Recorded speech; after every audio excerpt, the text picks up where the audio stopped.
Bonjour, vous êtes à Tuscany. Si vous aimez mes vidéos, un pouce en l'air et abonnez-vous s'il vous plaît. C'est toujours encourageant. Bon, bilan aujourd'hui. Moi, je ne vais pas fonctionner par mot. Autre chose, c'est quand je remplis ma caisse. Il est dans deux sections. La section qui part de ce côté-ci, en haut, c'est la réparation. Ici, la partie en bas, qui s'en va de ce côté-là, c'est la couture de choses neuves. Excusez-moi. Ça fait qu'on va commencer par la récupération et on va alterner. Chemise de mon chum. J'en ai 5. Mon chum a changé de job, puis on a repris de ses vieilles chemises et il ne voulait plus le logo. J'ai été 1 heure à découdre. Après 1 heure, de la merde. C'était même pas la moitié de fait. Ça fait que j'ai pris des vieux bords de pantalon et j'ai mis ça dessus. On voit plus rien. C'est parfait. 5 chemises de fait. Youpi! Maintenant, les cadeaux. Les cadeaux pour les gars. Voici. C'est des cache-cou qui se sont super bien faits avec le tuto. Je le mettrai en bas. Et j'ai fait pour les cordons une finition. Ça aussi, c'est un tuto que j'ai trouvé. Et les bouts, pour pas qu'ils s'effilochent, je les ai simplement fait fondre au lighter. Ça a super bien été. 1 cm de marge de couture. Le seul petit hic que je dirais, j'aurais descendu de 5 mm peut-être les œillets parce que quand j'arrive pour faire la surpiqûre sur le bord, disons que j'avais tendance à vouloir sortir du morceau parce que le pied devait être par-dessus l'œillet, puis c'était un petit peu trop proche du rebord. Mais à part ça, super. L'intérieur, c'est en minky. Celui-là, c'est en tricot. Les autres, c'est en flanellette. Si je laissais celui-là.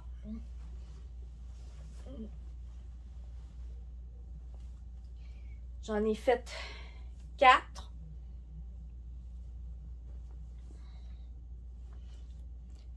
Ça fait que super belle couture.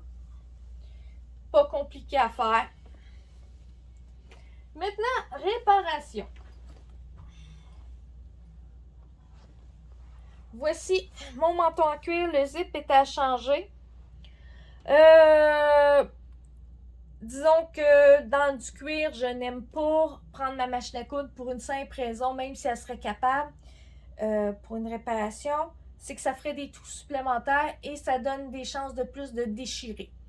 Ça fait que je le fais toujours à l'aiguille avant et je me ramassais, je faisais 5 cm, je voulais m'arracher les doigts, puis c'était avec la pince, toute une horreur. Mais j'ai trouvé quelque chose de génial. Ceci. La seule chose, j'ai pas utilisé les aiguilles qui vont là-dedans. J'ai utilisé des simples aiguilles à machine à coudre. J'ai utilisé une machine, l'aiguille à jeans ou l'aiguille à cuir. Ça allait très bien, mais pas avec le fil qui allait avec. Ça allait avec des fils de machine à coudre. Mais dans mon cas, j'ai voulu utiliser ce fil-là parce qu'il était beaucoup plus gros. Et je trouvais que ça donnait un beau fini. J'ai fini par trouver une aiguille qui allait avec. Le numéro de l'aiguille va être écrit en bas de la barre. Ça aussi. Ça fait presque 1 an que j'ai acheté ce petit gadget-là. Je sais qu'il y en vendent de différentes sortes. Mais j'avoue que c'est un achat que je dis super. Pour certaines choses que ma machine à coudre, même mon industriel ne serait pas capable de coudre, je peux m'organiser avec ça sans avoir à aller au cordonnier. Pour moi, c'est un winner! Petit achat et que j'ai adoré. Et cette réparation-là a été finie, elle aussi. Merci beaucoup! Cadeau! Des sèches. J'en ai fait 2 modèles, j'en ai fait 3, mais 2 modèles. En gros, c'est super bien allé pour la couture, le modèle impeccable. Bon, le seul petit que j'ai eu, c'était ce tissu-là, que j'en avais 2 à faire dedans. Avant de tailler, avant même de le laver, j'ai vérifié. En largeur, j'avais l'espace de 2 sèches, plus il me restait un bon 10 cm. Je l'ai lavé, je l'ai passé à la sécheuse, je l'ai repassé. Une fois ça fait, je mets le patron dessus.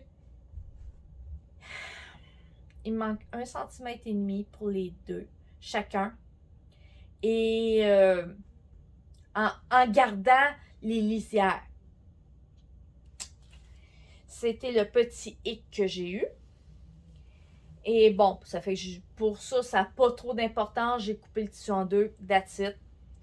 Et quand il s'agit pour la longueur, quand j'ai mis le patron dessus, je me suis rendu compte que l'imprimé ne suivait pas le fil de chaîne. Désolée de cette interruption. Je me suis trompée entre la chaîne et la trame. La trame est perpendiculaire aux côtés des tissus. La chaîne est parallèle aux côtés du tissu. Désolée de mon erreur. Ça fait que, comme vous voyez, il est croche, hein? J'ai choisi de ne pas suivre le fil de chaîne, mais le motif quadrillé. Parce que, dans ce cas-ci, ça n'avait pas trop d'importance. Ça aurait été un pantalon, je vous dis tout de suite, vous ne faites pas ça! Pour une simple raison, si vous suivez le quadrillage et pas le droit fil, le pantalon va twister. Je vous le dis tout de suite. Les pantalons que les coutures latérales se ramassent sur le dessus de la jambe, là, ça, c'est que les droits fils n'ont pas été respectés.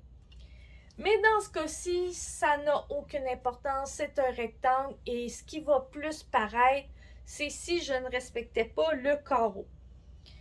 Qui fait que j'ai taillé le carreau. J'ai pris les mesures et j'ai taillé en respectant les carreaux, qui veut dire il est croche. C'est un parallélogramme, mais plus un rectangle. Et j'ai pris le tissu du dessus et c'est avec celui-là que j'ai taillé le dessous pour que les deux se suivent, que ça ne veuille pas tirer l'un face à l'autre. J'ai fait ça pour les deux de ce modèle-là. Pour le reste, ça a super bien été. Une petite chose que j'ai oublié, que je n'y ai pas pensé. À l'endroit où vous mettez le bouton, je vous recommanderais de mettre un carré de thermocollant en dessous. C'est préférable pour solidifier parce que le bouton va quand même forcer. Mais pour compenser, moi, j'ai mis un contre-bouton qui fait que c'est pas les 3-4 brins entre le fil et le bouton qui force, c'est la superficie totale du bouton en dessous qui va forcer. Ça fait que ça le solidifie déjà, c'est déjà un peu mieux. C'est une manière de protéger. Ça, c'est un menton à cuir que j'ai, ça fait au moins 20 ans que je l'ai et être franc, je l'ai eu usagé. Ça, c'est le bouton avec lequel on attache, qui est le bouton extérieur.